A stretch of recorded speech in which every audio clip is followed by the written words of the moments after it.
Standar ini bersumber dari Badan Akreditasi Laundry, Pelayanan Kesehatan (HLAC), yang menginspeksi dan mengakreditasi laundry, yang memproses tekstil, yang dapat digunakan kembali untuk rumah sakit, panti jompo, dan fasilitas kesehatan lainnya, berdasarkan standar tertinggi, yang diakui secara profesional, untuk keselamatan pasien dan pencegahan infeksi. Untuk menambah knowledge atau wawasan rekan praktisi laundry rumah sakit semua, dalam upaya meningkatkan mutu manajemen pengelolaan linen dan laundry, ataupun mengevaluasinya, peran aktif rekan semua untuk berdiskusi di konten ini sangat diharapkan. Silakan tulis di kolom komentar. Bagian 1, Elemen Dasar. Bagian 2, Siklus Proses Laundry. Bagian 3, Standar Ruang Pengepakan Linen Operasi. Bagian 4, Uji Higienis Linen Bersertifikat. 1. Prosedur pengelolaan linen. 1.1 Spesifikasi linen. 1.1.1 Penyedia linen harus memiliki spesifikasi linen secara tertulis sesuai dengan kebutuhan pengguna, dan memastikan konsistensi performance-nya. Spesifikasi ini meliputi standar bahan, desain ukuran dan warna, standar jumlah dan standar kelayakan. Spesifikasi ini harus ditinjau, minimal setiap tahun oleh penyedia layanan dan pengguna. 1.1.2 Kontrak penyedia dengan pengguna harus mencantumkan ruang lingkup layanan, tanda tangan kedua entitas, dan tanggal penandatanganan. Hal ini jika penyedia linen adalah pihak kedua. Apabila linen disediakan oleh internal rumah sakit sendiri, maka perihal ini dicantumkan dalam pedoman pelayanannya.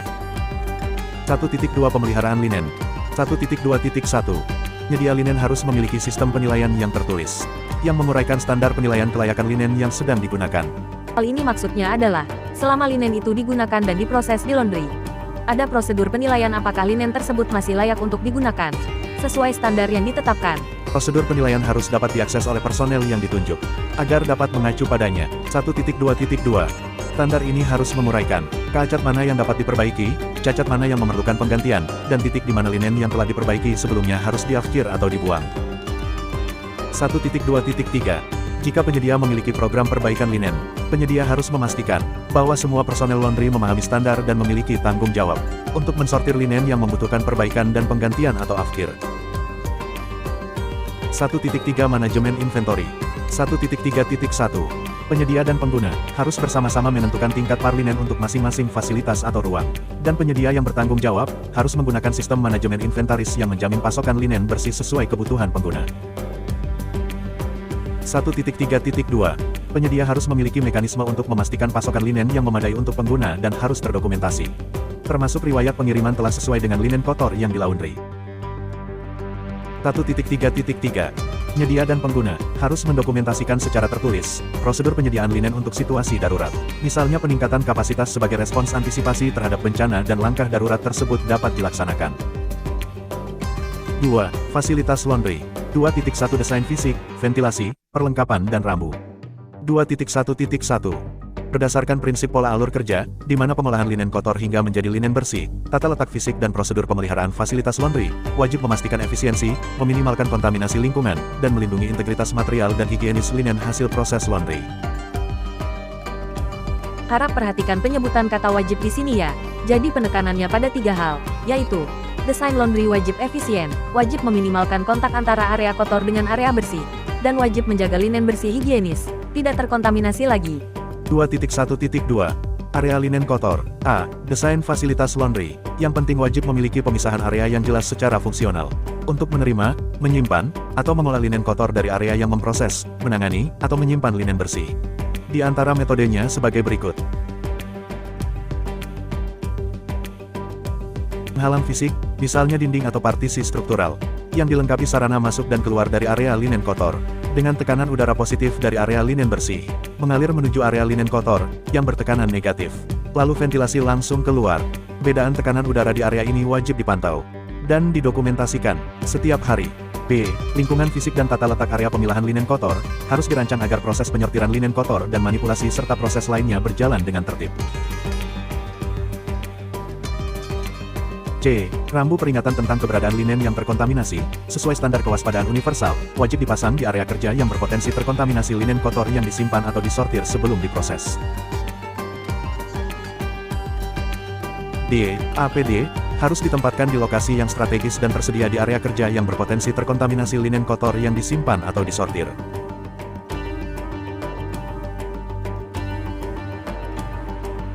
E. Fasilitas cuci tangan wajib ditempatkan di semua area di mana linen kotor atau terkontaminasi ditangani. F. Peralatan pencuci mata darurat eye wash harus tersedia dengan akses tidak terhalang di semua area di mana linen kotor diproses. 2.1.3 Area penempatan dan penyimpanan linen bersih. A. Di fasilitas laundry tempat penempatan dan penyimpanan linen bersih diproses, wajib memenuhi spesifikasi sebagai berikut. Bebas hama, bebas serat linen dan tidak terkontaminasi kelembaban. B. Ventilasi di penyimpanan linen bersih.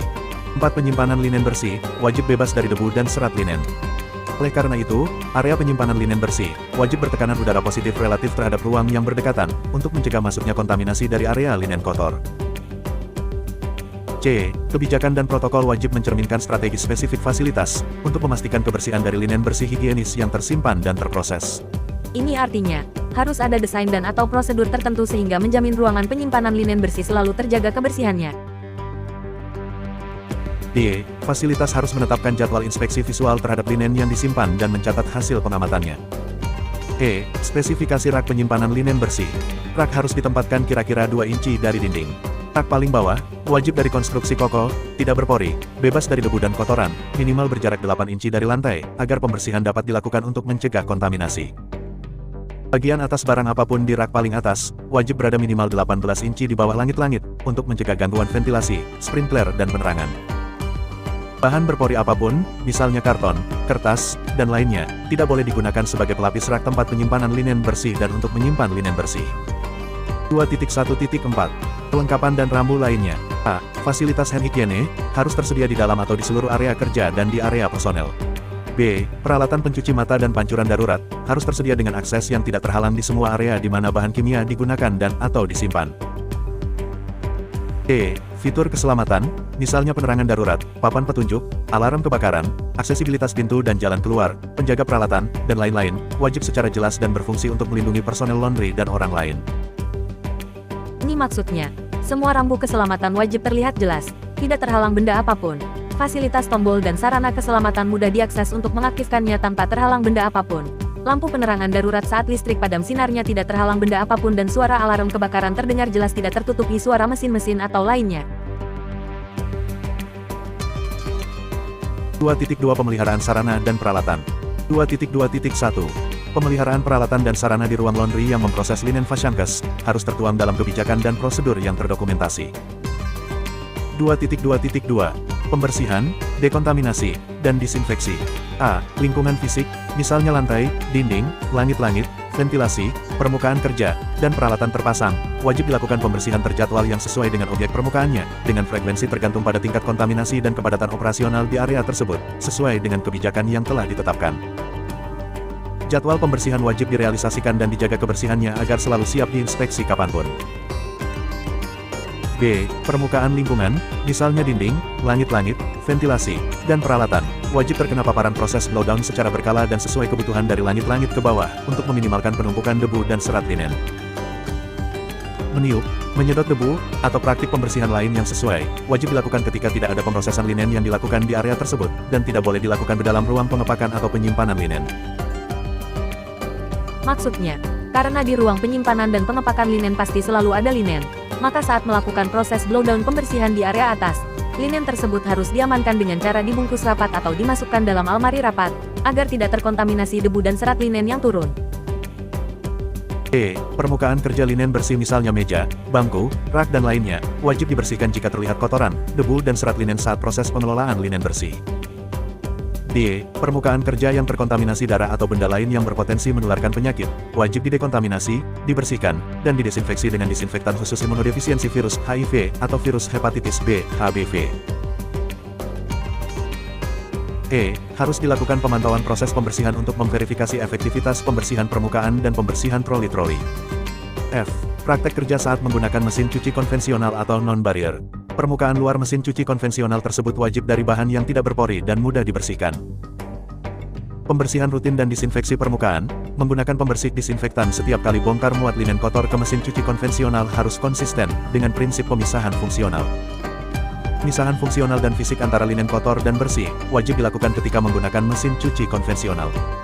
Untuk mesin cuci konvensional yang menggunakan sling delivery system, saat loading linen kotor tidak boleh ada linen bersih di bawahnya sling, kecuali terdapat mekanisme untuk melindungi linen bersih. Taktik cuci tangan dan penggunaan alat pelindung diri APD saat menggunakan mesin cuci konvensional harus sesuai dengan bagian 1, subbagian 5, perihal kebersihan tangan dan APD. 2.2.3 Program Pest Control. A. Penyedia harus memiliki dokumentasi pengelolaan hama terpadu IPM yang berlaku saat ini, yang dilaksanakan secara konsisten sesuai ketentuan yang berlaku di Fasyankes dan dengan bukti jadwal implementasinya. 2.3 Pengelolaan bahan berbahaya di laundry. Bersambung.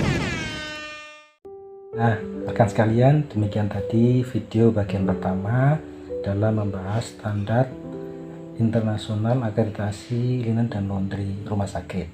Ya, dari apa yang kita lihat tadi, ada beberapa hal yang ingin saya sampaikan atau tekankan. Yang pertama adalah bahwa istilah wajib dan harus, ya, jika di dalam ketentuannya itu wajib, maka wajib 100%. Jadi tidak boleh ditawar lagi, harus seperti ketentuan itu. Tapi kalau di situ harus, maka masih bisa nilainya 90%, masih bisa lulus. Tapi kalau wajib, ya harus sesuai ketentuan itu, gitu ya.